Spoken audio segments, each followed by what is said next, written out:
I am Dr. Punyavathi C. Nagaraj. I am a consultant laparoscopic gynec surgeon at Punya Hospital, Bangalore.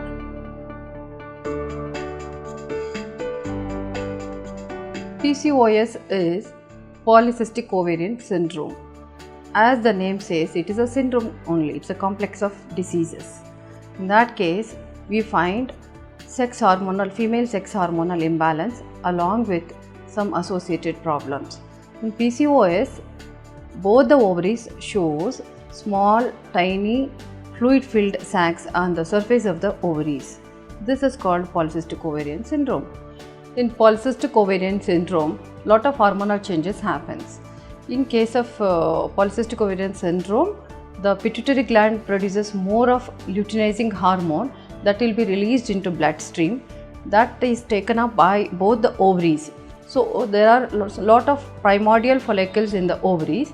These primordial follicles will get stimulated by these hormones, and these primordial follicles will never mature into Graafian follicle. The growth arrest happens at some stage, and on these follicles will stay as a fluid filled sacs or small cysts on the surface of the ovaries. This cyst contains some amount of fluid which is rich in estrogen.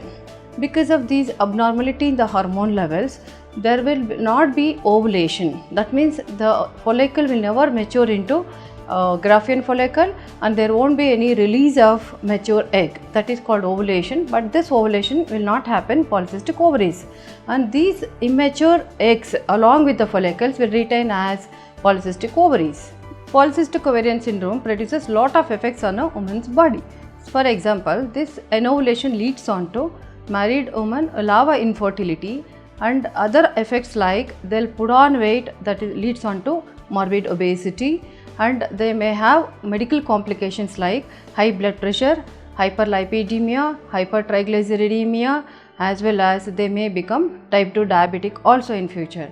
So these symptoms will lead on to medically complicated conditions where patient may need to lot of medical treatment along with a diet and exercise. So we should recognize polycystic ovarian syndrome before patient could develop any symptoms by investigating her.